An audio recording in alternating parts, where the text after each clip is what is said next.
Hello everyone, welcome to Unique Coaching Classes, Bajaj Nagar. So students, last in the last lecture we have learned or we have seen the lesson Unbeatable Supermom Mary Kom. So half part we have I think so taken of this lesson and I think so now we will see the next part of it. Okay, so we were on the page number 130 and last question of interview we have taken here. Yes, so we talked about the sparring partner of male sparring partner with Mary Kom, and she said that actually to name a favorite would be unfair. So it's a correct thing. But actually, each and every male partner or boxer help her to do the preparation of boxing. Okay, so let's see the last two lines of the page number 130. So next question is here. Interviewer here asks, you were quoted saying Adams was very clever, a counter puncher, but but although she carried power, she wasn't very tactical. Okay, तो ऐसा कहा गया था कि जो मेरी को में उन्होंने कहा था कि एडम बहुत ही क्लेवर थी मगर एक्चुअली वो काउंटर पंचर भी थी। काउंटर पंचर का मतलब क्या होता है? तो बचाव में मुक्के पे मुक्के मारने वाली ऐसी एक बॉक्सर थी, ऐसा उन्होंने कहा था। But although she carried power, okay, ऐसा उन्होंने कहा है, she carried power. Next page ले देखिए, page number 131। although she carried power, she wasn't very tactical. उनमें actually in Adam, or Adam was having good power, or she had good power, physical power, but she was not tactical. Tactical means she was not having good skills, or she was not having a plan of actions to gain victory. तो हम tactical का यहाँ पे मतलब क्या निकाल सकते हैं? ये यहाँ पे दिया है, देखो, planned action to gain victory. तो एक स्किल्स वगैरह, कुछ टैक्ट्स, प्लान वगैरह उसमें नहीं थे। तो पावर के जोर पे ही वो एक मैचेस जीतना चाहती थी। सो और जानती थी। I was scoring but the जजेस were not pressing the buttons. तो एक्चुअली मेरी कोम ने कहा था कि actually she was scoring but actually जजेस were not pressing the button, मगर जजेस उसे पॉइंट नहीं दे रहे थे। So do you think dodgy judging was part of the reason for your loss of the semifinals? So यहाँ पे dodgy means unjust, partial, partiality. Okay. तो ऐसा वहाँ पे कहा गया है कि एक कपटी और एक तरफा जस्टिस और वी कैन से जजिंग करने के वजह से उसने सेमीफाइनल गंवाया था, ऐसा उनका कहना था। तो ये सही है क्या? ऐसा उन्हें पूछा गया क्वेश्चन में, जो आपने कहा वो सही है क्या? सो मेरी कोम यहाँ पे कहती है, yes I think some of the decisions were unfortunate and did not work to my benefit. तो एक्चुअली पॉजिटिव है यहाँ पे आंसर कि एक्चुअली यस का कुछ जगह पे डॉजी जजिंग ही रिस्पॉन्सिबल इस चीज़ को, and actually some of the decisions were unfortunate for her. तो कुछ जो डिसीजन थे वो दुर्भाग्यपूर्ण थे उसके लिए, मेरी कॉम के लिए, and they did not work to her benefit, और उससे उसका कुछ भी फ़ायदा नहीं हुआ। तो स्कोर कर रही थी मगर जजेस कुछ भी पार्शलिटी यहाँ पे कर रहे थे। देखते हैं next question is here. Interviewer, India manage just 6 medals in the 2012 Olympics even though we are a nation of 1.3 billion people. Where do you think a change is required to help us win medals that are proportionate with our population? वाह, very good. So very nice question is here. तो हमारे देश ने, पूरे India में बहुत सारे लोग हैं, 1.3 बिलियन पीपल है। आपको ही पता है कि 1 अरब से ज़्यादा लोग हमारे देश में रहते हैं, और if we compare to our population with our medals of Olympics, so they are very less, 6 medals in total, so very less they were. So where do you think a change is required to help us win medals that are proportionate with our population? तो हमारे population के समान अगर हमें medal जीतने हो तो कहाँ पे चेंज होना चाहिए ऐसा उन्होंने कहा है। तो प्रोपोर्शनेट का मतलब है कि समान कह सकते हैं और अनुरूप कह सकते हैं। तो देखिए क्या आंसर है यहाँ पे। तो उतने अगर हमें मेडल चाहिए तो कहाँ पे चेंज होना चाहिए, यहाँ पे आंसर हमें मिलेगा इसका। I think more and more people should take up sports as a full time career if we want more gold medals. अगर हमें ज़्यादा से ज़्यादा गोल्ड मेडल चाहिए तो 24 आवर एक फुल टाइम स्पोर्ट्स आपको एक करियर कह के आपको लेना पड़ेगा। फुल टाइम आपको उसको उसी को ही देना पड़ेगा। तो हम देखते हैं कि आज हम सीखते हैं, कुछ एजुकेशन लेते हैं और एजुकेशन लेके फिर बाद में खेल को एक गौण प्राधान्य दिया जाता है, ऐसा नो। तो यहाँ पे मगर वैसा उनका कहना नहीं है, मगर actually you should give more importance to the sports और sports should be chosen as a career. एक करियर उसे ही फुल टाइम उन्होंने देना चाहिए, उनका ऐसा कहना है। सो मोर corporates should come in and sponsor players so that the players don't have any financial pressure and can just focus on their games। तो बहुत ही खास कहना है। तो जो भी companies, corporates means companies and industries, companies and ज़्यादा से ज़्यादा जितनी भी कंपनीज है, इंडस्ट्रीज है, उन्होंने सामने आना चाहिए। And sponsor players, sponsors means what, हम उसे कह सकते कि प्रायोजक बनना, उन्हें इकोनॉमिकली सपोर्ट करना, इसे स्पॉन्सर कह सकते हैं। तो यहाँ पे भी दिया है देखो, ऑर्गेनाइजेशन दैट पेज और एड्स स्पोर्ट्समैन और स्पोर्ट्स इवेंट। तो स्पॉन्सर करते हैं एक ऑर्गेनाइजेशन जो भी उन्हें स्पॉन्सर करती है, इकोनॉमिकली सपोर्ट करती है, जो भी उनको ज़रूरतें उनकी पूरी करने काम करती है, वो स्पॉन्सरिंग उसे क्या कहा जाता है। तो ज़्यादा से ज़्यादा जो प्लेयर्स हैं उन्हें स्पॉन्सर करना चाहिए, so that the players don't have any financial pressure। तो प्लेयर्स पे कौन सा भी एक आर्थिक दबाव उनमें नहीं बनना चाहिए। अगर वो आर्थिक दबाव है तो definitely they can not concentrate on their games. So and can just focus on their games. अगर उन्हें लक्ष्य केंद्रित करना है गेम पे तो आर्थिक दबाव उन पे नहीं होना चाहिए। तो इन्हें अगर if any companies or the industries sponsor to them and look after their family, so definitely I think so we can concentrate on our game। यही एक बहुत ही खास आंसर उन्होंने दिया है, बहुत ही खास सॉल्यूशन यहाँ पे हमें मिला है। चलिए आगे बढ़ते हैं। 2 मार्क के लिए क्वेश्चन आ सकता है ये। Yes, keep in mind. Interviewer, do you think interest in boxing in India will ever go beyond the Olympics. अब इनका कहना है कि इंडिया में बॉक्सिंग खेलना जो लोगों का उत्साह बढ़ेगा क्या, ओलंपिक से ही भी बढ़कर यहाँ पे इसे महत्व दिया जाएगा क्या बॉक्सिंग को। तो मेरी कॉम कहती है yes, I am sure that in few years boxing will be very popular among everyone in India all the year round. अब हम देखते हैं कि हमारे इंडिया में सबसे ज़्यादा लाइक करते लोग क्रिकेट को और दूसरे गेम की तरफ हम ध्यान नहीं देते, मगर यहाँ पे मेरी कॉम का कहना है नहीं। So she is sure about this and in few years उनका कहना है कि actually boxing will be very popular among everyone in India. Bharat में हर एक व्यक्ति में बॉक्सिंग का नाम होगा, बॉक्सिंग इतनी पॉपुलर होगी उनका कहना है ऑल द ईयर राउंड, पूरे साल में एक्चुअली हर एक वक्त लोग सिर्फ बॉक्सिंग की ही बारे में सोचेंगे, ऐसा उनका कहना है। यस, तो पॉपुलर 100% होगा, उनका ऐसा कहना था। तो यहाँ पे क्वेश्चन भी देखो, what can help Indian sportsman to win more Olympic medals. तो इसका आंसर अब भी हमने यहाँ पे देखा, मैंने आपको कहा है कि 2 मार्क के लिए क्वेश्चन आ सकता है। तो जो मैंने अभी क्वेश्चन आंसर बताया था आपको कि एक्चुअली फुल टाइम करियर उन्होंने चूज़ करना चाहिए एज स्पोर्ट्स ये जो फील्ड है ये फुल टाइम करियर करके उन्होंने चूज़ करनी चाहिए। और मोर corporates should come in and sponsor players so that the players don't have any financial pressure and can just focus on their games। तो ये इसका आंसर है, 2 मार्क का आंसर है ये। तो देखिए आगे जो मैंने अंडरलाइन किया है वो क्वेश्चन और उसका आंसर।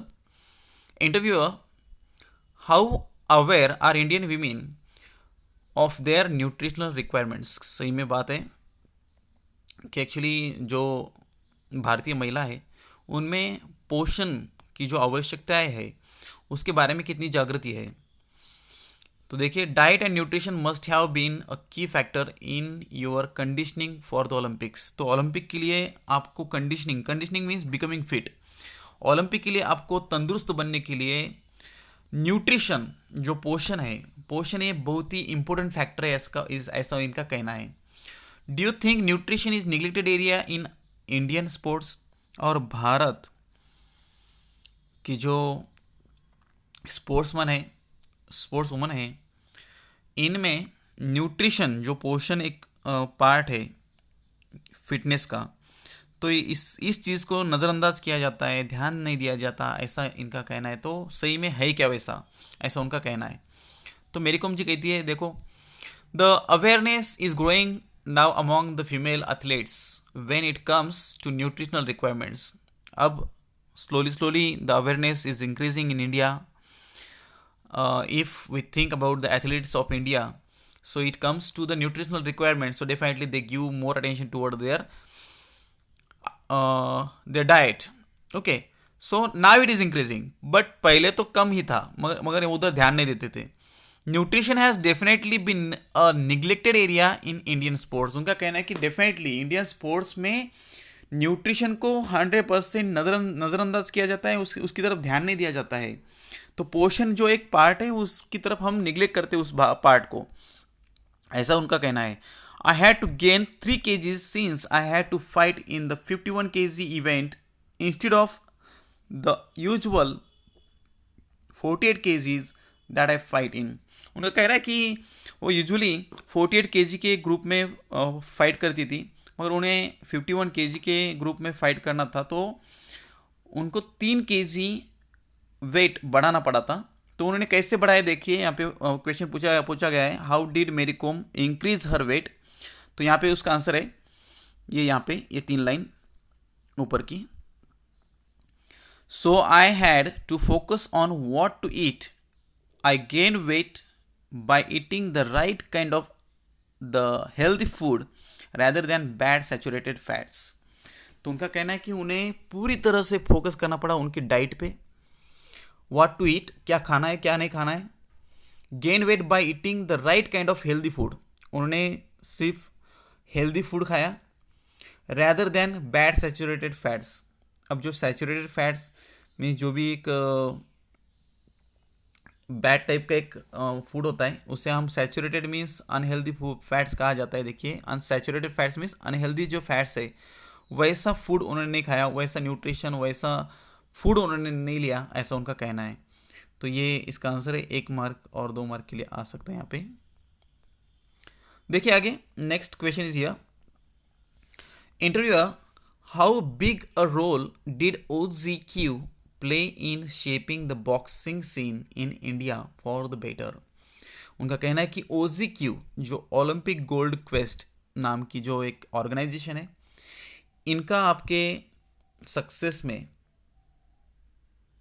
और आपका बॉक्सिंग सीन शेप करने में, आपका करियर बनाने में इनका क्या रोल है, ऐसा पूछा गया है। तो देखिए, OGQ एक ऐसी ऑर्गेनाइजेशन है जो स्पोर्ट पर्सन को स्पॉन्सर करती है और उनकी केयर करती है। तो ऐसे लोगों को स्पॉन्सर करने वाली ये संस्था है। तो देखिए क्या क्या OGQ ने मेरी कॉम के लिए, मेरी कॉम यहाँ पे कहती है, OGQ really played an important part in my success. They helped me out whenever I needed something. तो OGQ ने क्या किया, तो उनके सक्सेस में बहुत बड़ा उनका हाथ है, ऐसा उनका कहना है, महत्वपूर्ण ऐसा हाथ उनका है। They help me out when ever I needed something, जब भी उन्हें कुछ लगता था, ज़रूरत थी, उन्हें वो दिया जाता था। OGQ वो सब कुछ प्रोवाइड करती थी। दे टुक केयर ऑफ एवरीथिंग, हर एक बात की उन्होंने केयर की। Which help me focus on my boxing and cap me stress free, और उसी की वजह से so she could focus on her game and she remained stress free and she could win a medal for our India. देखिए, last question on the page number 131, what's your opinion on the future of Indian boxing. तो Indian boxing का future कैसा होगा, ऐसा उन्हें पूछा गया है। तो पेज नंबर 132 निकालिए, यहाँ पे उसका आंसर है पहली 2 लाइन्स, मेरी com, the future is very bright and I am sure many more boxers will get medals for us. तो उनका कहना है कि 100% फ्यूचर तो बॉक्सिंग का 100% इंडिया में, और इंडिया के जो बॉक्सर्स है उनका फ्यूचर 100% ब्राइट है. एंड इन सम ईयर्स और the in few years, so there will be more boxers who will get medals for us, और जो कि हमारे भारत के लिए मेडल्स लाएंगे, ऐसा उनका कहना है. यस. इंटरव्यूअर कहते हैं फिर से, do you find it difficult to convince your children not to fight when they watch you go out and do it in style all the time. तो देखिए, अब इनका करियर तो बॉक्सिंग में है, तो उनके जो चिल्ड्रंस है इनके बारे में एक क्वेश्चन पूछा गया है. Actually when her children watch her to fight और while fighting in her own style, okay, so does she find it difficult to convince your children और her children not to fight, और उन्हें झगड़ा मत करो ऐसा समझाने में उन्हें डिफ़िकल्टी आती है क्या, ऐसा उन्हें कहा गया है. सो देखिए, तो बच्चे होते हैं. Yes. So they had the many questions in their mind. उनके माइंड में बहुत सारे क्वेश्चंस होते हैं, और उसी वजह से हम उन्हें समझाना थोड़ा सा डिफ़िकल्ट जाता है. अगर ये फाइटिंग करती है तो डेफिनेटली, अगर हम कहेंगे फाइटिंग बुरी होती है तो तुम करती हो वो क्या है, ऐसा डेफिनेटली वो कह सकते हैं. तो देखिए उनका आंसर क्या है. Well, I have twins and yes sometimes it becomes really difficult to keep them under control. और उनका कहना है यस, उनके जुड़वा है, और जुड़वा होने की वजह से फाइटिंग तो होगी, और कई बार ऐसा होता है कि उन्हें कंट्रोल करना, अंडर कंट्रोल रखना बहुत ही डिफिकल्ट जाता है, ऐसा उनका कहना है. यस. इंटरव्यू फिर से कहती है एक question, will you train your kids to become boxers as well. तो उनका कहना है कि आपके जो बच्चे हैं उनको भी आप बॉक्सिंग में ट्रेन करेंगी क्या, बॉक्सर बनने में प्रोत्साहित करेगी क्या. तो मेरी कोम जी कहती है, I haven't really thought about it as of now, just let their mother box. तो उन्होंने कहा कि उनके बारे में मैंने अभी तक सोचा नहीं है, मगर actually just now let them there mother box. उनकी माँ बॉक्सिंग कर रही है तो उन्हें बस करने दीजिए, ऐसा नो. तो उनके बारे में कुछ सोचा नहीं है. देखिए आगे, next question is here. Interviewer फिर से कहते हैं, you have broken several stereotypes about the women in India by showing that women can compete with men in any field. तो really nice, she really has shown this that women are not less than the men. तो पुरुषों से महिला भी कुछ कम नहीं है, ऐसा उन्होंने इंडिया में दिखा दिया है. और जो भी स्टेरियोटाइप्स थे, stereotypes means a fixed idea held as a common standard. तो हमारे माइंड में कुछ स्टेरियोटाइप्स होते हैं, घिसे पिटे से कुछ ट्रेडिशन, परंपराएं, कल्चर वगैरह होता है. तो हमारा यहाँ पे कल्चर मीन्स एक्चुअली वुमन ने कहाँ पे काम करना है, घर पे काम करना है, बाकी के फील्ड में हम काम करेंगे, ऐसा उनका कहना है. मगर उन्होंने, मेरी को ने दिखा दिया कि ये सारे जो स्टेरियोटाइप्स है उन्होंने वो तोड़ के इंडिया में ऐसा दिखा दिया है कि वीमेन जो है वो मेन से compete कर सकती है किसी भी फील्ड में. But how good are you at the traditional feminine activities like cooking. तो उन्हें पूछा गया है कि बॉक्सिंग के साथ आपको जो ट्रेडिशनल फेमिनाइन एक्टिविटीज़ है, मीन्स पारंपरिक जो महिलाओं के काम है, वो कितने जमते हैं, जैसे कि कुकिंग है, वो कैसा जमता है. तो मेरी कोम जी कहती है, well I am good at cooking and other household work too. तो उनका कहना है कि मैं कुकिंग भी अच्छी तरह से कर सकती हूँ, और जो भी घर के जो भी काम है अदर्स, तो वो भी अच्छे मुझे आते हैं. तो पुअर फैमिली से तो 100% बचपन से उन्होंने वो काम किए हैं. So definitely she will be good in the cooking as well as the household work too. Okay, would you be interested in coaching Indian women in boxing one day. तो नेक्स्ट क्वेश्चन है कि आपको आगे चल के future में अगर भारतीय महिलाओं को बॉक्सिंग सिखाने का चांस मिला, प्रशिक्षक बनने का चांस मिला, तो आप इसमें इंटरेस्टेड है क्या, ऐसा पूछा गया है. मेरी कोम जी कहती, let's see in the future may be yes. तो she is positive about becoming a coach for the Indian women in boxing. Okay, so really good. So expect that in the future years more Mary Kom will be there. Last question है अभी यहाँ पे, interviewer what do you prefer being called super mom और super boxer. तो उनको बहुत ही अच्छा question पूछा गया है कि आपको क्या कहना पसंद है, क्या बनना पसंद है, सुपर मॉम और सुपर बॉक्सर, क्या कहना पसंद होगा आपको। तो मेरी को मुझे डायरेक्टली कहती है I love being a mom. अब क्यों उन्हें मॉम बनना सबसे पसंद है, उन्हें प्राउड फील होता है, इसका आंसर यहाँ पे है और यहाँ पे क्वेश्चन भी है, 1 मार्क के लिए क्वेश्चन आ सकता है। That's the best thing that has ever happen to me. उनका कहना है कि that is the only best thing that has happen in her life. इसलिए उनका कहना है कि she proud of being a mother. Okay, चलिए इसके बाद में यहाँ पे कुछ उनके अवार्ड्स और रिकग्निशंस, बहुत सारी चीज़ें दी गई है, कौन से अवार्ड्स उन्हें मिले हैं। देखो, अर्जुन अवार्ड है 2003 में, पद्मश्री अवार्ड मिला है 2006 में, कंटेंडर फॉर राजीव गांधी खेल रत्न इन 2007। ऐसे बहुत सारे अवार्ड्स उन्हें मिले, कॉमनवेल्थ गेम्स में भी गोल्ड मेडल जीता है। तो ये आप देख लीजिए। So here I think so we will stop and this lesson also completed by us. Thank you very much. Bye.